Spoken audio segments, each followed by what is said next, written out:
Prince Harry's book, Spare, gives excruciating details about his and his family's lives. King Charles wasn't always a great father to him, William and Kate pushed him to wear that Nazi uniform, and Camilla always wanted to be queen, according to Harry. In this week's magazine, Cambridge professor David Abulafia looks at the historical role of the royal spare, and journalist Petronella Wyatt writes in defence of Camilla. The pair join me now. Petronella and David, thank you for joining us on Spectator TV. Now, Petronella, to start us off, you write in the magazine about a defence of Camilla from Harry's attacks, but before we get into that, can you tell us a bit about your sort of reaction to Harry's book that's come out this week and the sort of revelations that have come from it? Yes, I think it's quite extraordinary coming from a member of the royal family on two levels. One being some of the revelations are so kind of tawdry. You sort of wonder whether or not he thinks he's a kind of footballer writing his memoir or a TV reality star. I mean, I think it's very odd to have that kind of level of revelations about sexual activity and taking drugs coming from a member of the royal family. But my view seems to be that this is all therapy, which should never have become public, but has become public. And the other thought that struck me is that the ghostwriter is too good. He's too fluent. And it's quite clearly not Harry's voice, because there are passages that are actually very well written and lyrical with kind of quotes from great authors. Doesn't quite reflect what we know about Harry. No. Do you get the sense maybe that sort of Harry's very, very absorbed with what sort of hurt has caused him, but doesn't realise the hurt he's causing others, perhaps? Well, the extraordinary thing is the total lack of empathy. Which suggests to me that he is very unhappy. He insists he's extremely happy, but happy people do not try and make their family miserable, and they don't engage in spiteful public attacks. So I really don't buy into his truth of being happy, because a happy person doesn't behave like that. And a happy person is rather content with the status quo, etc. I mean, I think that he is very troubled and has a slight persecution mania. But like a lot of people with persecution mania, because Bertrand Russell wrote about this, it's a condition in which they fail to see the other person's point of view. So he fails to see the hurt he's causing to his brother, to his father, to Camilla. And also he's completely incapable of apologising for anything and keeps demanding apologies from them. So that's, it's mind-boggling, really. And David, you write in the magazine this week about the historical status of spares, as Harry puts himself. I mean, do you think Harry's had it worse than most when you look back in history? Well, I don't really. I mean, if you go back to, let's say, the 12th century, when you had all these sons of Henry II who were fighting one another, sometimes fighting their father, joining, one moment they'd be friends, next moment they'd be enemies. It was very tumultuous. And what struck me very forcibly was, if you go back to the past, of course, you find people actually taking up arms, killing people in order to try and grab the throne and so on. You can't do that nowadays, but with the modern media, we're looking at a very different way in which a sort of princely rebellion takes place. It takes place in public, of course, and it takes place through the media, through Twitter, through Netflix, all that sort of thing. So it's very interesting to compare how in the 21st century a prince might sort of stand up and voice his objections to his brother, to his father, and so on. A very, very different world. And David, what did you make of the relationship between Harry and William? Is that something you often see in history? It's the brothers in particular who are clashing. Very much so. I mean, you have examples where there's a great deal of harmony. If I'm not mistaken, Charles II and James II, they used to walk around Green Park together in public and so on, and they seemed to see one another despite, some differences about their religious policies and so on. They actually seem to have have been in some sort of harmony. But it's a constant theme. And of course it's a constant theme because there's so much to play for. In the past, it's a question of power. It's a question of wealth, all these things which younger brothers might well, I'm not just talking about princes, younger brothers might very well sort of envy the elder brother because he has automatic access to all of this. So it's quite interesting sometimes to compare that. One thing I do in my article is sort of comparing that with the situation where a ruler, for instance, divides up his lands among his sons and sometimes his daughters as well. But that often doesn't solve the problem because that just sort of sets off competition to grab one's neighbour's lands and so on. So you're back to square one, and then the next generation, the same sort of thing happens. I mean, Petronella, the way David says it almost seems almost inevitable that you're going to end up with these fallouts with when one sort of child is spurned. Does that make you feel any sympathy for Harry at all? Or do you think that's pushing it? I quite agree with David's analysis. I think what used to be armies is now social media and streaming giants like Netflix. And it is a way of rebelling, waging war, or even potentially destroying somebody else's reputation, and as we know, it can destroy people's careers as well. But I'm not that sorry for Harry because I think that spares in the old days had a much tougher time, and also there are many other cases today. For example, there are people who are the younger sons of dukes or earls who see their older brother inherit the stately home and the title. And I've known two younger brothers, and it can't be a picnic, but they've always behaved with grace and they haven't made a career out of trashing their brother because of it or their family.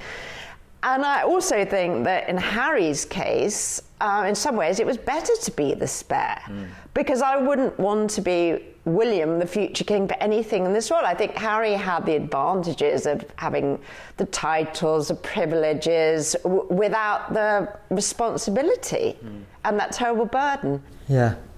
And you write particularly about Camilla. Yes, do you think Harry's being particularly unfair to Camilla in sort of his criticisms of her, and she's accused of being quite scheming, for example? Well, that's ludicrous. That's absolutely ludicrous because I've known her for a very long time, since I was in my late teens, and she's absolutely incapable of scheming, and she's a very nice woman. She was very anxious about the first time she met the boys. She wasn't even that keen on marrying Charles. It was Charles who wanted that. She was keen on a more informal arrangement. She's not interested in the limelight. She's not interested in titles, unlike Harry, who for some weird reason, attacks the outdated nature of the royal family and yet hangs on for dear life to his titles. And I also think it's very hypocritical of him because he's this kind of, he's now a new age feminist, and yet he's attacking a 75-year-old woman who can't answer back. It's quite unpleasant language often. It's very unpleasant. I mean, it's the language of a sort of Game of Thrones come Disney fairy tales, evil stepmothers. It's almost infantile, strangely enough. I mean, David, it does seem, you talk a lot about sort of succession and brothers, but it also ties into sort of the stepmother trope there a bit, doesn't it, as well, with Harry and Camilla? Yes, absolutely. I mean, there are famous examples of powerful stepmothers if you go back in history. I mean, I've mentioned Henry II, and there's the famous Eleanor of Aquitaine, whom he married. Things like this, people who sometimes women who managed to exercise enormous power and who could sort of play around with sons, stepsons, and so on, and dangled all sorts of offers in front of them. So that's been a constant, really. Yes, but Harry, in Harry's case, I mean, Camilla has nothing to dangle in front of him. No. She doesn't have anything he wants. She has no lands at her disposal. She can't put him on the throne instead of his brother. But it's a very interesting point you made about Eleanor, because eventually, though, Henry got fed up and locked her up. So, we're looking at that. I'm not. I wonder if they'll do that to Harry at some point. You mentioned in your piece as well, Petronella, that this is sort of the first time we've seen Harry speak away from Meghan for quite a long time. Do you think maybe people have been a bit unfair to Meghan, perhaps, and a lot of this is Harry's own doing and sort of problem? I've revised my opinion of Meghan. I've also heard from a very good source that it was Harry who did more of the screaming and yelling at staff when they were working roles, and it was Meghan who had to calm him down. Now, this is completely new. This is a scoop. I haven't told anyone about this. So I think that she is much calmer, more conciliatory, and I think it's now apparent that Harry has lived with this sort of bitterness and anger ever since his mother's death. And he hasn't been able to get rid of it because, everything he's done with Meghan, well, the Netflix thing it was pretty harmless, and it was all sort of, it was like home and garden. Very much Californian. Yeah, very Californian. But this is vile stuff, This is hatred-fueled stuff, and I don't think it's coming from Meghan at all. But could I then ask you, where, Petronella, do you think he gets some of his vocabulary from?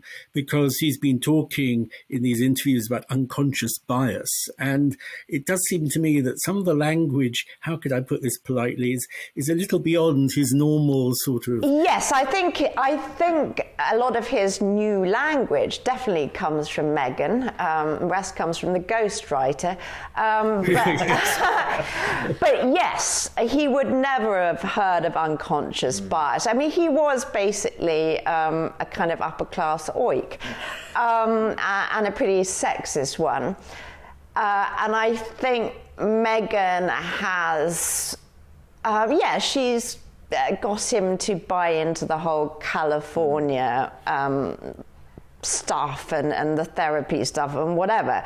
But I don't think you can blame her for this sort of bitterness that seems to go right back to his childhood. And although Meghan in a way has facilitated this, because she's very much a person who wants to tell her truth or believes in letting everything come out rather than the British way of keeping everything inside and just soldiering on. She's facilitated it. Yeah, I absolutely agree, and you're right.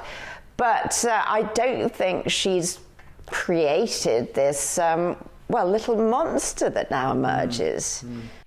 What do you think the major audience is here? How do we balance the American audience against the British audience? And of course, there's a worldwide audience as well. But just thinking of those two audiences, one of whom perhaps Meghan might be addressing more, is that possible? And Harry more trying to get to the British audience? Yes, I think when it's Meghan, she's very conscious of addressing an American audience. And I think Harry is trying to settle scores, and therefore is very much aimed at his family and a British audience. But the trouble is that he's gone too far, and we don't really like our royal family being trashed in this way by a very privileged young man during a cost of living crisis.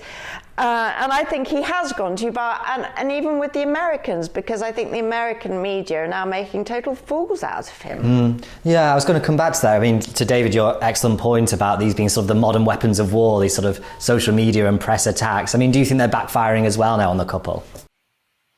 I think they are. I think that so much, with the leaking of what was in the book, which I must admit I haven't read. But you've got a treat in front of you. So much of that just sort of pouring out and dominating the media for days and days and days. And of course, the point that kept coming across was, well, the royal family won't reply, and in a certain sense can't reply. It wouldn't be right to reply. And that dignified silence, I think, actually is winning the royal family a lot of sympathy. Yes, it definitely and also, is. the simple fact, we have a new king And he's made, in my view, an excellent start to his reign. And everyone is, of course, very sympathetic to him and seeing how he's adapted from being Prince of Wales to being king. And he's, not, in a sense, not being given a chance. The coronation hasn't even taken place. Brilliant. Thank you very much, David, and thank you, Petronella. Thank you.